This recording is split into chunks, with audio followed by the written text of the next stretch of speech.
ஒரு சிறிய நகரத்தில் ஆதித்யா என்ற 14 வயது சிறுவன் இருந்தான். அவன் மிகவும் நல்ல மாணவன், புத்திசாலியும் கூட. ஆனால் அவனுக்கு ஒரு பெரிய பயம் இருந்தது. மக்கள் முன் பேசும் பயம்.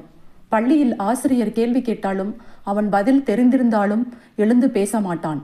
அவன் இதயம் வேகமாக துடிக்கும், கைகள் நடுங்கும். அதனால் அவன் எப்போதும் அமைதியாக உட்கார்ந்து விடுவான். ஒரு நாள் ஆசிரியை சொன்னார், அடுத்த வாரம் பள்ளியில் பேச்சு போட்டி நடக்கிறது. யாருக்கு விருப்பம் இருக்கிறதோ அவர்கள் பெயரை எழுதுங்கள் என்று. பல மாணவர்கள் உற்சாகமாக பெயர் எழுதினர். ஆதித்யாவுக்கும் பேச வேண்டும் என்ற ஆசை இருந்தது.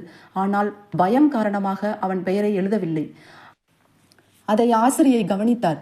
அடுத்த நாள் ஆசிரியை ஆதித்யாவை அழைத்து கேட்டார், நீ நல்ல புத்திசாலி, ஏன் போட்டியில் கலந்து கொள்ளவில்லை என்று.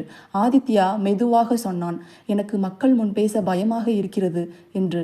ஆசிரியை சிரித்து கொண்டே கூறினார், பயம் இருக்கலாம், ஆனால் முயற்சி செய்தால் அதை வெல்லலாம் என்று. அவர் ஆதித்யாவை தினமும் சிறிது நேரம் கண்ணாடி முன் நின்று பேச பயிற்சி செய்ய சொன்னார்.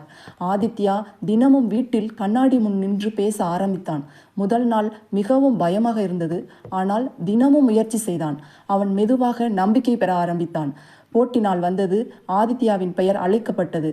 அவன் மேடைக்கு சென்றான். முதல் சில வினாடிகள் அவன் மிகவும் பயந்தான்.